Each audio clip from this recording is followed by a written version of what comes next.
Polyphase connection में आपने दो तरह का कनेक्शन देखा था, एक आपने स्टार कनेक्शन देखा था, फिर दूसरा आपने डेल्टा कनेक्शन देखा था, है ना। फिर दोनों में आपने ये भी देख लिया था कि लाइन वोल्टेज और लाइन फेज वोल्टेज में क्या रिलेशन है, फिर फेज करंट और लाइन करंट में क्या रिलेशन है, ये भी आपने देख लिया था, है ना।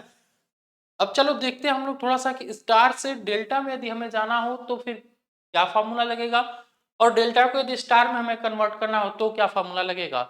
इन दोनों फॉर्मूले को थोड़ा सा देख लेते हैं एक बार, फिर हमें ये भी समझ में आ जाएगा कि कौन सा प्रतिरोध अधिक है और कौन सा प्रतिरोध कम है। हमने आपको पिछले वाले लेक्चर में ये बताया था कि जो हमारा स्टार कनेक्शन में रेजिस्टेंस कम होता है और डेल्टा कनेक्शन में रेजिस्टेंस अधिक होता है, वो यहाँ पे आएगा भी, अभी आप हम आपको दिखाएंगे भी। चलो देखो, मान लीजिए कि हमारे पास स्टार कनेक्शन है, स्टार में हमारे पास तीन रेजिस्टेंस है, एक R1 है, एक R2 है और एक R3 है, ठीक। और यहाँ पे भी तीन रेजिस्टेंस ले लिया हमने, R12, R23 और R13।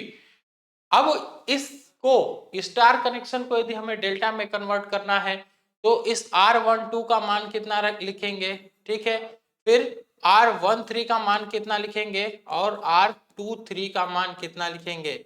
ये कन्वर्ट क्यों करना पड़ता है, क्योंकि कभी कभी नेटवर्क सर्किट में ऐसा आ जाता है सर्किट कि जिससे हमें डेल्टा से स्टार में कन्वर्ट करना ही पड़ता है, नहीं कन्वर्ट करेंगे तो हम सर्किट को सॉल्व ही नहीं कर पाएंगे, ठीक है। तो ये मान लेते हैं हम कि हमारे पास ये सब वैल्यू गिवन वैल्यू है, या ये ऐसा समझ लो कि ये डाटा हमारे पास दिया हुआ है, न्यूमेरिकल डाटा दिया हुआ है। तो क्या हम इसे डेल्टा में कन्वर्ट कर सकते हैं? जी हाँ सर, बिल्कुल कन्वर्ट कर सकते हैं। कैसे कन्वर्ट करेंगे सर? तो देख लीजिए कैसे कन्वर्ट करेंगे। यहाँ पे फॉर्मूला लिख लीजिए कि R12 यदि हमें लिखना है, R12 हमें लिखना है, ये R12 लिखना है तो क्या लिखेंगे यहाँ पे? इसके लिए फॉर्मूला हमारा बन जाएगा R1 गुणे R2 प्लस R2 गुणे R3 प्लस R3 गुणे R1 डिवाइड बाई, देखो यहाँ पे 1 और 2 है, यहाँ पे 1 और 2 है तो इसके बटा में क्या आ जाएगा? इसके बटा में आ जाएगा R3, ठीक है।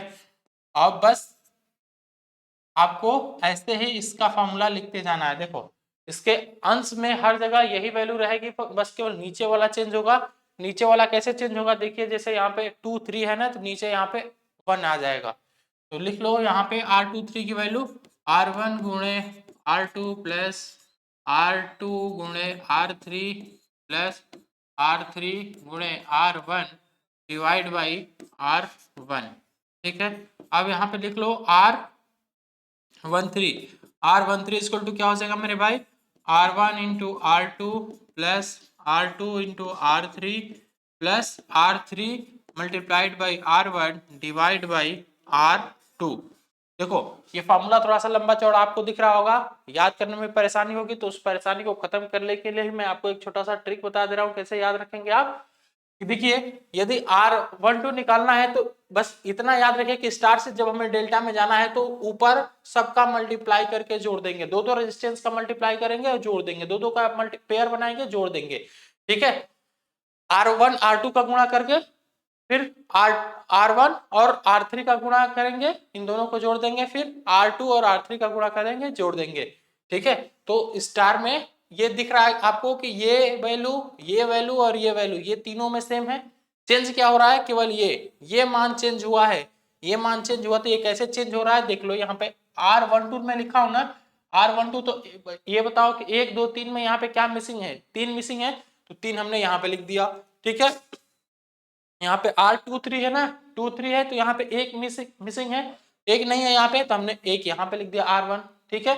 और ये R13 है, यहाँ पे 2 नहीं है तो हमने 2 यहाँ पे लिख दिया। तो बताओ क्या आप याद करने में कोई परेशानी होगी? याद करने में परेशानी नहीं होगी ना। तो ये हो गया आपका स्टार से डेल्टा में कन्वर्जन, स्टार से डेल्टा में कन्वर्जन ये हो गया, ठीक है। अब लिख लीजिए कि यदि R1 is equal to R2 is equal to R3 हो तब, R1 is equal to R2 is equal to R3 हो तब, जैसे कि ये जो वैल्यू दिया हुआ है R1 R2 R3, ये मान लो कि तीनों वैल्यू ये सेम है, ये तीनों वैल्यू सेम है तो क्या होगा, यदि ये तीनों वैल्यू सेम है तो देखिए मैं यहाँ पे R12 की वैल्यू निकालता हूँ, R12 की वैल्यू निकालता हूँ तो देखो क्या होगा यहाँ पे R1 गुणे R2 प्लस फार्मूला में पहले लिख दे रहा हूँ तब मैं बता रहा हूँ, है ना, R2 गुणे R3 प्लस R3 गुणे R1 डिवाइड बाई R3, है ना। अब यहाँ पे पुट करो, पुट वैल्यू रखो क्या, R1 is equal to R2 is equal to R3 is equal to R, ये वैल्यू पुट करो इस इक्वेशन में। ये वैल्यू जब पुट करोगे तो क्या हो जाएगा, ये आर स्क्वायर हो जाएगा, ये आर स्क्वायर हो जाएगा ना भाई, आर स्क्वायर, ये भी आर स्क्वायर बन जाएगा और ये भी आपका आर स्क्वायर ही बन जाएगा। तो ये बन गया ऊपर आर स्क्वायर और नीचे केवल आर रह जाएगा। देखो R1 की जगह पे हमने केवल आर रखा, R2 की जगह पे भी केवल हमने आर रखा, तो R1 are multiplied by are ये कितना हो जाएगा, आर मल्टीप्लाइड बाई आर हो जाएगा आपका आर स्क्वायर, और R2 मल्टीप्लाइड बाई R3 कितना हो जाएगा, ये भी हो जाएगा आपका आर स्क्वायर। तो ये कितना हो गया टोटल, तीनों मिलके हो जाएगा यहाँ पे 3R स्क्वायर, 3R स्क्वायर, और डिवाइड बाई नीचे कितना होगा, नीचे हो जाएगा आपका R, नीचे हो जाएगा आपका R, तो हमने यहाँ पे इसको R लिख दिया। अब देखो इसको इससे काट सकते हैं भाई, नीचे R है ऊपर 2R है, तो क्या मैं इसको काट सकता हूँ, जी हाँ सर बिल्कुल काट सकता हूँ। तो यहाँ पे कितना हो जाएगा हमारा R12 हो जाएगा 3R, है ना। तो अब आपको यहाँ पे दिख रहा होगा कि यदि हम स्टार से डेल्टा में जा रहे हैं, यदि हम स्टार से डेल्टा में जा रहे हैं तो यहाँ पे जो हमारा रेजिस्टेंस है ये रेजिस्टेंस चेंज होकर कितना हो जाएगा 3R, मतलब कि डेल्टा के रेजिस्टेंस के 3 गुना हो जाएगा, है ना, डेल्टा के रेजिस्टेंस का 3 गुना, सॉरी स्टार के, ये क्या हो जाएगा भाई, ये जो रेजिस्टेंस है हमारा, ये रेजिस्टेंस स्टार का है ना, ये स्टार वाला रेजिस्टेंस है और ये डेल्टा का रेजिस्टेंस है। इसका मतलब ये है कि जो हमारा डेल्टा का रेजिस्टेंस है वो स्टार के रेजिस्टेंस के 3 गुना हो जाएगा। तो यहाँ पे एक छोटा सा फॉर्मूला लिख लीजिए, मैं पहली बार जो बोला हूँ, पहली बार थोड़ा सा मिस्टेक हो गया था हमसे बोलने में, ठीक है, उसके लिए सॉरी। चलिए यहाँ पे आर लिख लीजिए, आर डेल्टा इक्वल टू क्या हो जाएगा मेरे भाई, आर डेल्टा इक्वल टू हो जाएगा 3 into R star, 3 into R star, ये पॉइंट नोट कर लीजिए यहाँ पे, ठीक है, ये एक पॉइंट नोट कर लीजिए कि R delta equal to 3 into R star, ठीक। अब चलो हम लोग देखते हैं डेल्टा टू स्टार कन्वर्जन। ये हो गया आपका डेल्टा, ये हो गया आपका डेल्टा। अब इस डेल्टा का हमने स्टार में कन्वर्जन किया है, तो अब इसका कन्वर्जन कैसे करेंगे, देखो यहाँ पे हमने रेजिस्टेंस का मान लिया है R1 R2 R3, R1 R2 R3, ठीक है। अब यहाँ पे क्या है, यहाँ पे हमने लिख लिया है R12, तो देखो जैसे कि ट्रिक हमने आपको स्टार से डेल्टा में बताया था वैसे हम इसमें भी बताएंगे, पहले एक बार हमें लिखने दो, लिख लेंगे फिर तुरंत आपको ट्रिक भी बताएंगे कैसे मैं लिख रहा हूँ, ठीक है। तो देखिए अब मैं यहाँ पे यदि R12 का मान लिखूं, यदि मैं यहाँ पे R12 का मान लिखूं तो कितना हो जाएगा मेरे भाई, ये जो R12 है R12 इक्वल टू हो जाएगा, देखो इसमें, चलो मैं पहले लिख दे रहा हूँ, पहले मैं लिख दे रहा हूँ तब फिर सीधे सीधे आपको मैं इसका ट्रिक भी बता दूंगा कि कैसे इसको याद रखना है, ठीक है। R12 की वैल्यू इतनी हो जाएगी, R13 कितना हो जाएगा, R13 हो जाएगा आपका R1 multiplied by R3 divide by R1 plus R2 plus R3, R1 plus R2 plus R3, ठीक है। और R23 कितना हो जाएगा, R2 multiplied by R3 divide by R1 plus R2 plus R3, ठीक है। देखो R12 मुझे लिखना है, इसका मान लिखना है, इस रेजिस्टेंस का मान लो कि ये डेल्टा वाला रेजिस्टेंस है, डेल्टा का रेजिस्टेंस इन सब का वैल्यू दिया हुआ है हमारे पास, कुछ कुछ वैल्यू दिया हुआ है, ठीक है। और इससे हमें स्टार कनेक्शन बनाना है, इससे हमें स्टार कनेक्शन बनाना है, तो इसको पहले हम लोग इस तरीके से ट्रांसफॉर्म करेंगे और इसको लिख लेंगे R12, इसको R13 और इसको R23 लिख लेंगे, ठीक है। लिखने के बाद R12 का यदि हमें मान निकालना होगा तो क्या करेंगे, इसके इस रेजिस्टेंस का और इस रेजिस्टेंस का मल्टीप्लाई कर देंगे, R1 मल्टीप्लाइड बाई R2 करेंगे और डिवाइड बाई इन तीनों को जोड़ देंगे, इन तीनों को जोड़ देंगे। और बाकी सब में भी हमने वही किया है, बाकी सब में भी हमने क्या किया भाई, वही किया है। देखो ये दिख रहा होगा आपको कि जब हम R13 लिखे हैं तो R13 में क्या किया हमने, R1 multiplied by R3 divide by R1 plus R2 plus R3, R1 plus R2 plus R3 वाला जो डाटा है ये डाटा तीनों में सेम है, ये डाटा तीनों में सेम है और तीनों में सेम आपको दिख भी रहा होगा। चेंज क्या हो रहा है, केवल ऊपर वाला चेंज हो रहा है। वो कैसे चेंज हो रहा है, ये इसके अनुसार चेंज हो रहा है ना, इसके अनुसार चेंज हो रहा है। तो मुझे लग रहा है कि अब आपको ये भी याद हो गया होगा कैसे ये फॉर्मूला लिखना है। ठीक है, कैसे ये फॉर्मूला लिखना है ये चीज भी आप अभी तक समझ गए होंगे, है ना। अब देखिए यदि ऐसे नहीं समझ में आ रहा है तो इसको बदलने का एक और तरीका है, मैं आपको वो तरीका भी दिखा दे रहा हूं। देखो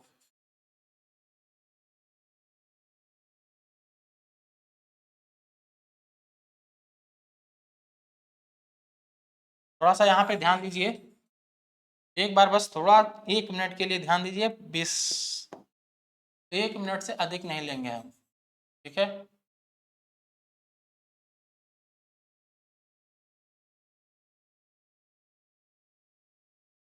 अभी आप कहोगे ना कि सर वो उसको R1 R2 R3 क्यों लिख दिए हैं, अभी मैं बता रहा हूँ क्यों लिखे हैं।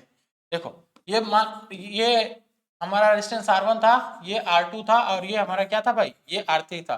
देखो दोनों फिगर को कोरिलेट करो, इस फिगर इस वाले को ये R1 R2 R3, तो क्या यहाँ पे हमने R1 R2 R3 लिया है, R1 R2 R3 ले लिया है। तो अब देखो यहाँ पे रेजिस्टेंस, इसको मैं स्टार में बदल रहा हूँ तो स्टार में कैसे बदलूंगा, स्टार डेल्टा से स्टार में कैसे बदलूंगा। तो ये जो R1 और R2 के बीच का रेजिस्टेंस है ये क्या हो जाएगा, R12 हो जाएगा। ठीक है, R1 और R3 के बीच का जो रेजिस्टेंस हो जाएगा कितना हो जाएगा, R13 हो जाएगा। R2 और R3 के बीच का जो रेजिस्टेंस हो जाएगा ये कितना हो जाएगा मेरे भाई, ये R23 हो जाएगा। ठीक है, बात समझ में आ गई ना।